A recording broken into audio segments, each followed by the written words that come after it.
नमस्कार, बुलेटिन में आपका स्वागत है। मैं हूं आपके साथ जीनत सिद्दीकी। शुरुआत करते हैं खबरों की। लॉकडाउन में फंसे मजदूरों के लिए यूपी सरकार बस और ट्रेन के जरिए उनके घरों तक भेजने का इंतजाम कर रही है। ग्रेटर नोएडा के दनकौर स्टेशन से श्रमिक स्पेशल ट्रेनें भी चल रही हैं। प्रवासी कामगारों के लिए जनपद से 8 ट्रेनें चलेंगी। हालांकि सभी 8 ट्रेनों के समय सारणी में बदलाव किया गया है।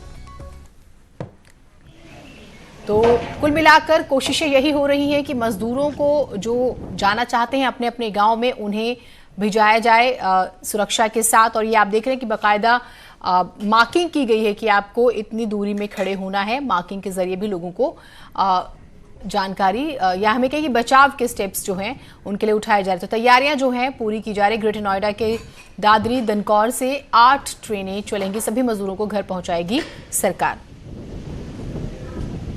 शाम 4 बजे दादरी से समस्तीपुर के लिए ट्रेन है।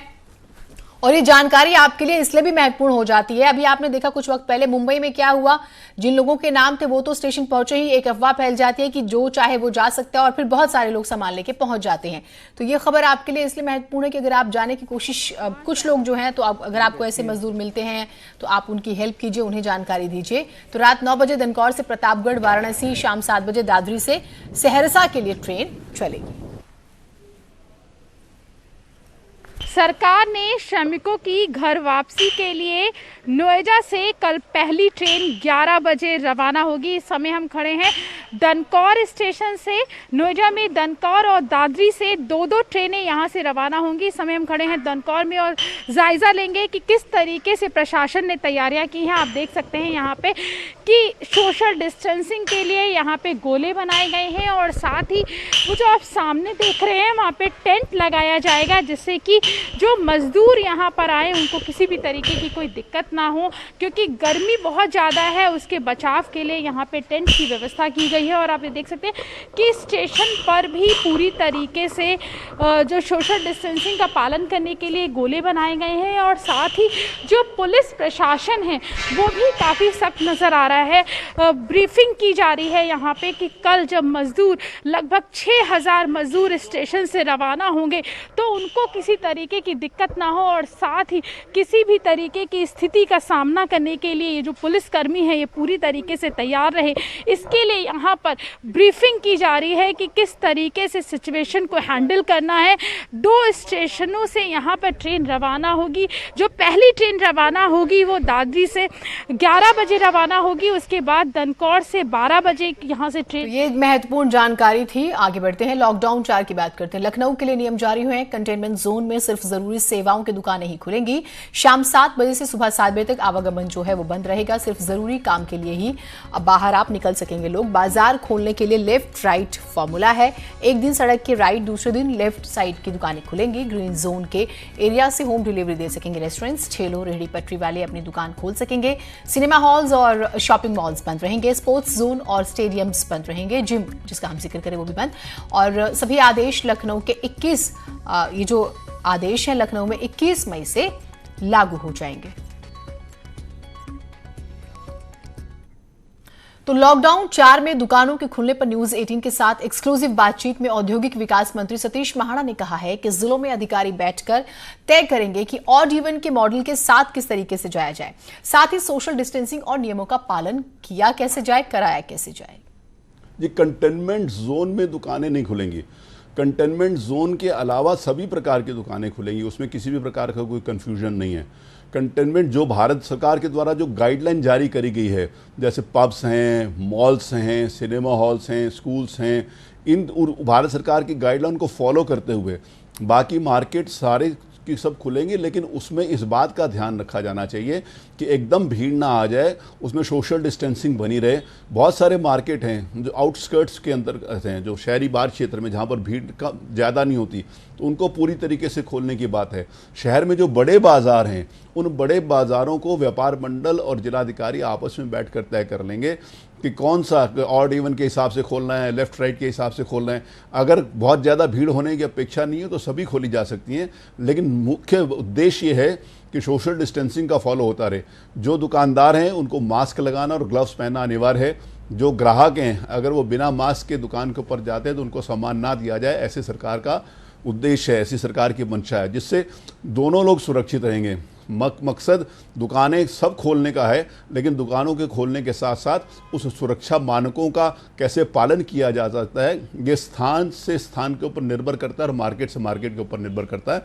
इस बात के ऊपर विचार विमर्श करके स्थानीय व्यापार मंडल और वहाँ के हमारे जिला प्रशासन के अधिकारी बैठकर बातचीत कर लेंगे। सभी दुकानें खुलेंगी, लेकिन भीड़ ना हो, किसी प्रकार का क्योस ना हो, किसी प्रकार की सोशल डिस्टेंसिंग का उल्लंघन ना हो, इस बात को ध्यान रखना पड़ेगा।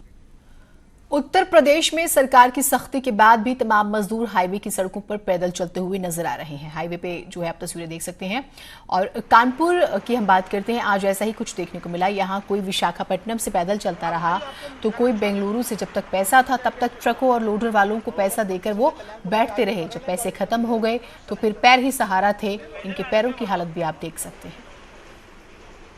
जीवन चलने का नाम, चलते रहो सुबह शाम, ये धारणा इन लोगों के जहन में है। भले ही सरकार ने ये निर्देश दिए हैं कि कोई भी पैदल नहीं चलेगा, मगर ये यात्री इस बात को मानने को तैयार नहीं है। विशाखापट्टनम से चले कन्नौज तक के लिए 1000 से ज़्यादा किलोमीटर का इन्होंने ट्रक से सफ़र तय किया और पैदल भी कई किलोमीटर ये निकल पड़े हैं अपने दास्तां की ओर। इन्हें शायद सरकारी व्यवस्थाओं पर विश्वास नहीं है, इसीलिए इतनी चिलचिलाती धूप में ये अपने घर को निकल पड़े हैं। विजिलेंस आशीष पांडे के साथ अमित गंजू, न्यूज़ 18 कानपुर।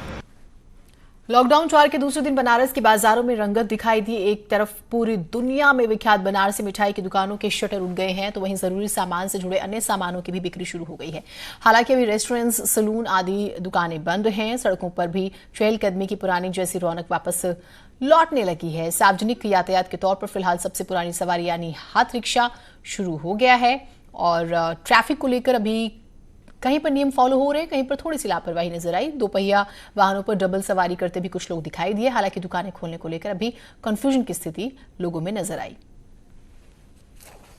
लॉकडाउन 3 में बाजारों की जो रौनक निकली थी वो लॉकडाउन 4 के दूसरे दिन अब बढ़कर कुछ ज़्यादा हो गई है। इस वक्त हम वाराणसी के सोनिया बाजार में हैं, जहां आप देखिए बात चाहे सब्जी की दुकानों की हो, चाहे मेडिकल की हो, चाहे किराने की हो और चाहे कन्फेक्शनरी या आइसक्रीम पार्लर की हो, लगभग अब हर दुकान वाराणसी में खुल गई है। कैसा लग रहा है और क्या बनारस के लिए, क्योंकि बनारसी लोग बहुत 2 महीने से बेचैन है बिना मिठाई के लिए, क्या क्या नया पेश करेंगे? नया तो फिलहाल भैया उनको छेना मिल जाए तो इस समय वही लोग ज़्यादा परेशान है छेने के लिए। अच्छा, ठंडा छेना बहुत ज़्यादा, फ़ोन तो बहुत आ रहा है लेकिन संजोग है कि दे नहीं पा रहे हैं। कोई बात नहीं, महामारी है, सबको सहयोग करना है, हर आदमी सहयोग कर रहा है अपने ढंग से, इसमें कोई वो नहीं है।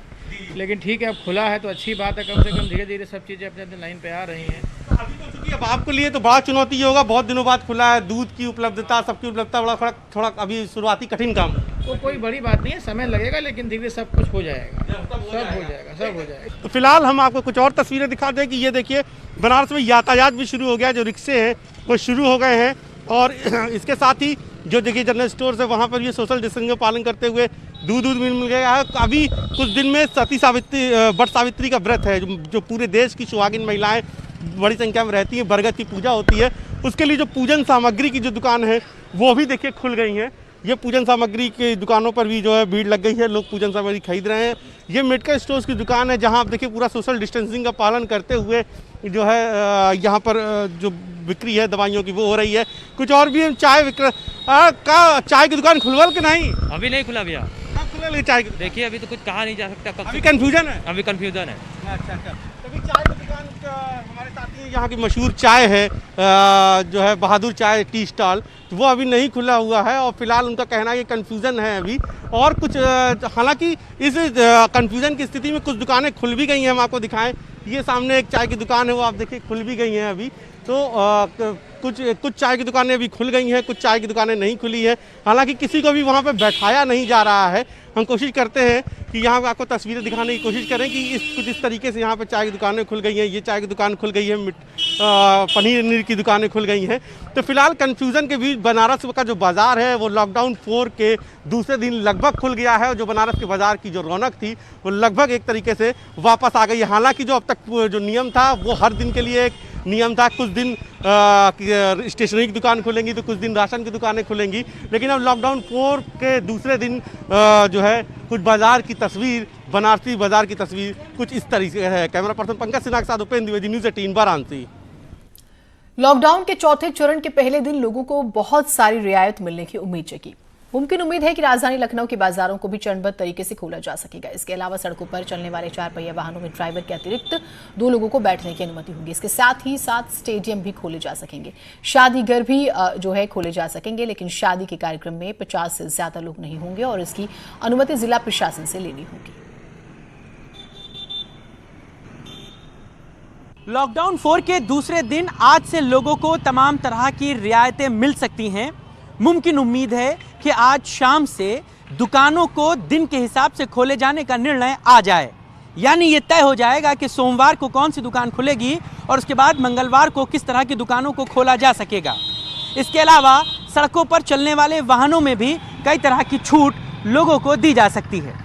इसी तरह की बहुत सारी रियायतें आज शाम से लोगों को मिलने लगेंगी। हालांकि अभी मुख्य सचिव की तरफ से इस बाबत फैसला आना बाकी है कि किस तरह से लॉकडाउन में इन तमाम फैसलों को इम्प्लीमेंट किया जाएगा। लेकिन जैसा कि दिशा निर्देश केंद्र की तरफ से जारी किए गए थे और राज्य सरकारों को ये बातें तय करने के लिए कहा गया था कि वो लॉकडाउन के दौरान तय करें कि वो अपने अपने इलाकों में, अपने अपने प्रदेशों में किस तरह से चीज़ों का इम्प्लीमेंटेशन करेंगे, कैसे लोगों को रियायतें देंगे। हालांकि आज सुबह से लोगों को राह चलने की तमाम तरह की सहूलियतें की जानकारी मिलती रही, जिसके बाद सड़कों पर लोगों की आवाजाही बड़ी तादाद में नज़र आती है। हालांकि लोग बहुत ज़रूरी सामान लेने ही, बहुत ज़रूरी काम के लिए ही अपने घरों से निकल रहे हैं। आज के फैसले के बाद मुमकिन उम्मीद ये है कि लोगों को लॉकडाउन में बड़ी सहूलियतें मिल सकेंगी, लोग अपने रोज़गार से जुड़ सकेंगे, दुकानों को खोला जा सकेगा और एक जगह पर फंसे हुए मजदूर दूसरे राज्यों तक भी अंतर्राज्यीय बस सेवा के जरिए जा सकेंगे। कहा यह भी जा रहा है कि इस लॉकडाउन के दौरान शादी ब्याह की भी छूट मिल सकेगी, लेकिन लोगों को इसकी इजाज़त डिस्ट्रिक्ट एडमिनिस्ट्रेशन से लेनी होगी। वहां पर एक जानकारी उपलब्ध करानी होगी, जिसके बाद 50 के आसपास लोग शादी को अटेंड कर सकेंगे। यानी लॉकडाउन 4 में बहुत सारी रियायतें लोगों को मिलने जा रही है। कैमरा पर्सन गोपी गिरी के साथ मोहम्मद शबाब, न्यूज़ 18 लखनऊ। हालांकि बाद में जो है इस बारे में इंफॉर्मेशन आती है कि काफी रियायत जो है लोगों को मिली है। खास तौर से नई व्यवस्था, बाजार खोलने के लिए आदेश लेना होगा, साथ ही जो मंडियां लगती हैं वो जो है नहीं लगेंगी फिलहाल, और रेस्टोरेंट्स, मिठाई की दुकानें ये होम डिलीवरी करेंगी। तो कुछ नॉर्म्स के साथ थोड़ी इजाजत। शादी ब्याह में 50 लोग जो हैं वो इकट्ठे हो सकते हैं, इससे ज्यादा नहीं। कानपुर देहात के अकबरपुर थाना क्षेत्र में 12 टोल प्लाजा पर लाइन से ट्रक गुजर रहे हैं। इन ट्रकों से महाराष्ट्र से प्रवासी मजदूरों को यूपी बिहार ले जाया जा रहा है। सोशल डिस्टेंसिंग की धज्जियां भी उड़ रही हैं और क्योंकि इन ट्रकों में 100 मजदूर, आप ये सोचिए कि जैसे हम चारा भर देते हैं इस तरह से भरा हुआ है। सरकार के आदेश हैं कि कोई भी श्रमिक ट्रक से यात्रा नहीं करेगा। हालात जस के तस हैं। इन मजदूरों की मेडिकल जांच भी नहीं हो रही है, जबकि महाराष्ट्र में कोरोना के मामले लगातार बढ़ रहे हैं। सरकार ने साफ कहा है कि कोई भी श्रमिक अब ट्रकों में यात्रा नहीं करेगा, चूंकि बसों की पर्याप्त व्यवस्था करा दी गई है। लेकिन सच्चाई क्या है, अगर ग्राउंड जीरो की बात करें तो हम आपको दिखाएंगे कि किस तरीके से, ये देख सकते हैं, ये पीछे ट्रक है और ये महाराष्ट्र से आ रहा है, जहां पर कोरोना का सबसे ज्यादा प्रकोप है। कह सकते हैं कि सबसे ज्यादा मौतें वहां पर हुई, सबसे ज्यादा प्रकोप वहां पर है। और ये किस तरीके से बैठे हैं आप देख सकते हैं। ना तो सोशल डिस्टेंसिंग का ऐसे में पालन हो सकता है, ना ही कुछ। ये अपनी जान को बचाकर उस प्रदेश से आ रहे हैं, उस महाराष्ट्र से आ रहे हैं जहां पर कोरोना का सबसे ज्यादा प्रकोप है। और इस ट्रक में किस कदर ओवरलोडिंग है। एक ट्रक में करीब 100 से ज्यादा लोग हैं और जो अभी भी यात्रा कर रहे हैं। साफ है कि सरकार भले ही चिंता में हो, सरकार भले ही गंभीर हो, सरकार इस बात के लिए प्रयास कर रही हो कि किसी भी हाल में जो श्रमिक हैं वो ट्रकों में यात्रा ना करें, चूंकि लगातार जो हादसे हो रहे हैं उसको देखते हुए ट्रकों में यात्रा ना करें और उनके लिए बसों की पर्याप्त व्यवस्था कराई जाए। लेकिन बात करें कानपुर देहात की, तो यहाँ पर जिला प्रशासन के अधिकारी गहरी नींद में हैं। वो सो रहे हैं, अपने एसी कमरों में सो रहे हैं, कोई बाहर नहीं निकल रहा है। और यहाँ पर अभी भी ट्रकों से श्रमिक लगातार जा रहे हैं अपने गंतव्य के लिए और उन्हें नहीं पता कि ये जो यात्रा है उनकी मंजिल में पहुंचाएगी या मौत में तब्दील होगी। सौरभ मिश्रा, कानपुर देहात, न्यूज़ 18। लॉकडाउन में फंसे मजदूर कई मुश्किलों का सामना भी कर रहे हैं। हरियाणा रोडवेज से आपको बताएं कि कैराना के शेल्टर होम में मजदूरों का आना शुरू हो गया है। मजदूरों ने बताया है कि पानीपत से कैराना आने तक का जो है उनसे 30 रुपये प्रति व्यक्ति किराया वसूला गया। इस बारे में बस ड्राइवर ने बताया कि हरियाणा सरकार के आदेश के बाद ही मजदूरों से किराया वसूला जा रहा है, जबकि तहसीलदार ने बताया कि मजदूरों को उनके गृह जनपदों तक निःशुल्क भेजा जा रहा है। यहाँ से किराया लगा दिया इन पे, जो आने वाले जो प्रवासी मजदूर हैं उनसे आज से किराया लिया जा रहा है। कितना लिया जा रहा है? जो जायज़ बनता है 30 रुपये किराया है जी, किराना तक का 30 रुपये लिया जा रहा है। किराना से एस्ट्रोम तक का। हाँ जी। तो ये किसके आदेश पर लिया गया है? इससे हरियाणा सरकार के आदेश से लिया जा रहा है। हमारे को टीएम साहब के ऑर्डर थे कि किराए से ही गाड़ियाँ जाएंगी, तो ऊपर से वहीं से टिकट बन के आई हैं। लॉकडाउन में फंसे मजदूर जब भूखे प्यासे ही पैदल अपने घरों की ओर निकल पड़े, तब झांसी में श्रमिक एक्सप्रेस से मजदूरों को पूर्वांचल के लिए रवाना किया गया। लेकिन भूखे प्यासे मजदूरों को बांटने के लिए रखे गए खाद्य सामग्री को देखकर इनका सब्र टूट गया और खाद्य सामग्री की लूट मच गई और जिसे जो मिला वो लेकर चलता बना। इस दौरान आरपीएफ के जवानों ने लूटमार कर रहे मजदूरों की पिटाई भी कर दी।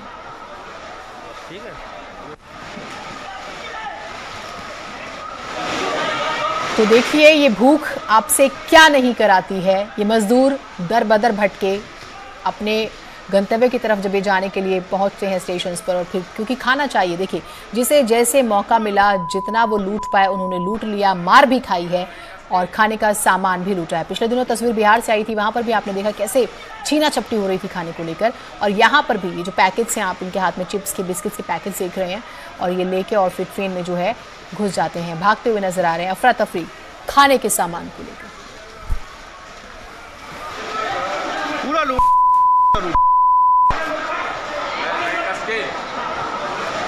ठीक है। और अब मुंबई की बात कर लेते हैं। मुंबई के बांद्रा स्टेशन पर हजारों मजदूरों का हुजूम इकट्ठा हो गया। आज बांद्रा स्टेशन से बिहार के लिए श्रमिक स्पेशल ट्रेन रवाना होने वाली थी। इस ट्रेन में यात्रा के लिए 1000 मजदूरों का रजिस्ट्रेशन किया गया, लेकिन स्टेशन हजारों की संख्या में स्टेशन पर लोग पहुंच गए। स्टेशन के बाहर अफरा तफरी का माहौल हो गया। पुलिस लोगों को घर जाने की अपील करती रही। अपना सामान लेकर महिलाएं, बच्चे सभी बड़ी संख्या में इकट्ठा हो गए। पुलिस ने एक्शन लेते हुए सभी मजदूरों को घर भेजने की कार्रवाई की। साथ ही बड़ी संख्या में पुलिस फोर्स भी तैनात की गई।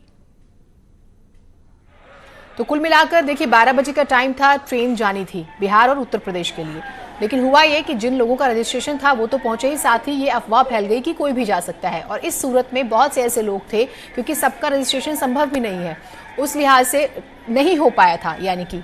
लेकिन हुआ ये कि लोग पहुंच जाते हैं और फिर उन्हें खदेड़ा जाता है। पहले समझाया जाता है, नहीं मानते हैं, पर रेगुलरली अनाउंसमेंट होती है, नहीं मानते हैं और सोशल डिस्टेंसिंग की धज्जियां उड़ जाती हैं।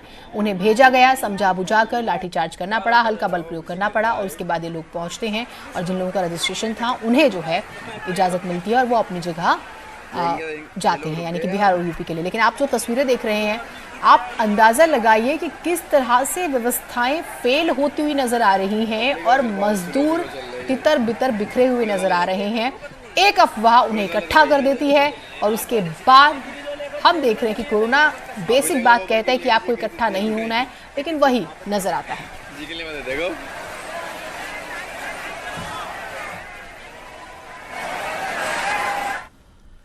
खबर संभल से है। संभल जिले के बहजोई थाना इलाके के शमशोई गांव में मंगलवार को सुबह समाजवादी पार्टी के नेता और उनके बेटे की गोली मारकर हत्या कर दी गई। हत्या के पीछे आपसी रंजिश का मामला बताया जा रहा है। डबल मर्डर से पूरे इलाके में हड़कंप है। घटना की खबर मिलते ही मौके पर पहुंची पुलिस ने शवों को कब्जे में लेकर पोस्टमार्टम के लिए भेज दिया। पुलिस मामले की जांच में जुट गई है। आरोपी अभी पुलिस की पकड़ से दूर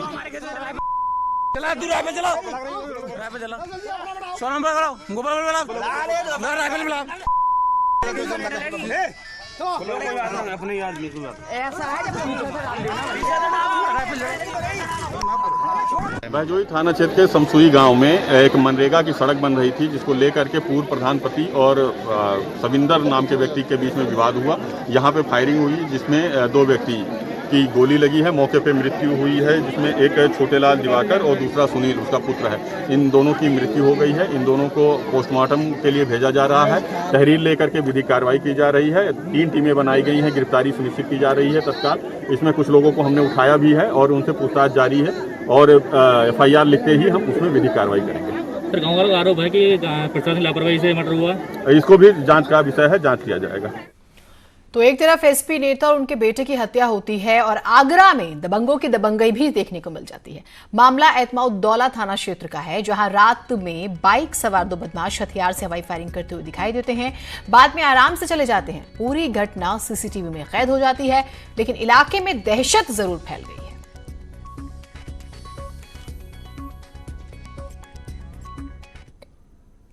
तो तो तमाम तरह की तस्वीरें आ रही है। लॉकडाउन के बीच गुंडागर्दी की एक और तस्वीर हम आपको दिखाते हैं।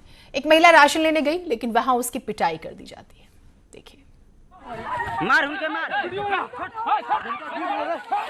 देखो हमारी बहन को मार रहा, मार उनके मार, देखो हमारे। सरेआम हुई महिला की पिटाई, राशन लेने गई महिला पर हमला, जमीन पर दूर तक घसीटा, थप्पड़ और मुक्के मारे। कैमरे में कैद हुई तस्वीरें, महिला की पिटाई का वीडियो वायरल वीडियो के आधार पर गिरफ्तारी, हमलावर पहुंचा सलाखों के पीछे। इन तस्वीरों को देखिए, बड़ी बेरहमी से इस महिला की पिटाई करता दिखाई दे रहा है ये शख्स। इसने पहले तो इस महिला को जमीन पर काफी दूर तक घसीटा, फिर इस पर मुक्कों और थप्पड़ों की बरसात कर दी, मानो उस पर पागलपन सवार था। वो लगातार उसे मारता रहा। तभी कुछ लोग इस महिला को बचाने दौड़े। वो इस शख्स को महिला से अलग करने की कोशिश करने लगे। वीडियो में पीछे से शख्स की आवाज सुनाई दे रही है, जो बार बार कह रहा है, मार उनके मार, देखो हमारी बहन को मार रहा है। उसकी बहन को मारा जा रहा है, उसे बचा लो। वारदात गोरखपुर के चौरी चौरा इलाके की है। खबरों के मुताबिक ये महिला राशन लेने के लिए सरकारी दुकान पर गई थी। इस महिला को राशन देने से मना कर दिया गया। इसके बाद कोटेदार के बेटे से उसकी कहासुनी हो गई। इससे नाराज होकर उसने महिला पर हमला कर दिया। शोर मचाने के बाद आसपास के लोगों ने इस महिला को बचाया। महिला की शिकायत के बाद हमला करने वाले शख्स को गिरफ्तार कर लिया गया। आरोपी को जेल भेज दिया गया है। हमले के बाद से महिला सकते में है। इस पूरी वारदात का वीडियो वायरल हो चुका है, जिसमें भी लॉकडाउन में गुंडागर्दी का ये वीडियो देखा वो हैरान है। गोरखपुर से न्यूज़ 18 के लिए अहमद अली की रिपोर्ट। तो कुछ तस्वीरें आपको बहुत ज्यादा परेशान करती हैं। अब आपको लेके चलते हैं कोरोना कंट्रोल रूम में।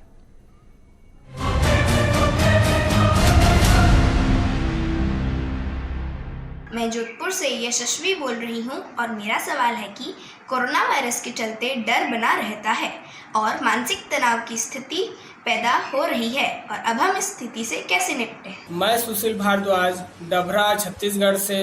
डॉक्टर साहब, कोरोना मरीजों की संख्या लाख पहुंचने वाली है। मन अशांत हो जाता है, कहीं ये बीमारी हमें भी ना हो जाए, कृपया उपाय बताएं। मैं तरुण जैन, जिला जसपुर छत्तीसगढ़ से। डॉक्टर साहब, आपसे एक मेरा सवाल है। मैं स्वस्थ हूँ, लेकिन मेरे मन में एक डर है जो कोरोना को लेके हो गया। तो कोरोना को लेके एक भय है, उसके लिए मैं क्या करूँ? मैं आपसे कोई सुझाव चाहता हूँ। मेरा नाम टिकमांशु है और मैं रांची से बोल रहा हूँ। डॉक्टर साहब, कोरोना मरीजों की संख्या देश भर में 1 लाख तक पहुँचने वाली है। मन अशांत रहता है, डर ये लगा रहता है कि कहीं मुझे भी कोरोना ना हो जाए। देखिए, पूरे विश्व में जो ये पेंडेमिक आया हुआ है, हमें ये समझना ज़रूरी है कि हम में से कोई भी इसके बारे में इस पहले नहीं जानता था। ये एक अनप्रेसिडेंटेड चीज़ है, हमें कोई प्रिपरेशन नहीं है। सो स्वाभाविक है कि जब हमें अपने सेहत के बारे में, अपने परिवार की सेहत के बारे में, अपने बुजुर्ग, अपने बच्चों की सेहत के बारे में चिंता रहेगी, तो तनाव स्वाभाविक है। ये भी स्वाभाविक है कि कल को हमारे जीवन पे इसका क्या असर होगा, जॉब पे, फाइनेंस पे क्या असर होगा, वो भी स्वाभाविक है। इसलिए अगर ये तनाव होता है, उसे एक्सेप्ट करें, क्योंकि हम में से कोई भी ऐसा नहीं हो सकता जिसे किसी भी तरह का तनाव इसमें ना हो। ज़रूरी ये है कि हम गाइडलाइंस फॉलो करें, अपनी जिम्मेदारी निभाएं, जो हमारी जिम्मेदारी है कि हम कैसे इस पूरे फाइट में, जो कोरोना के खिलाफ पूरे विश्व की जो फाइट है, उसमें हम कैसे अपना सपोर्ट दे सके।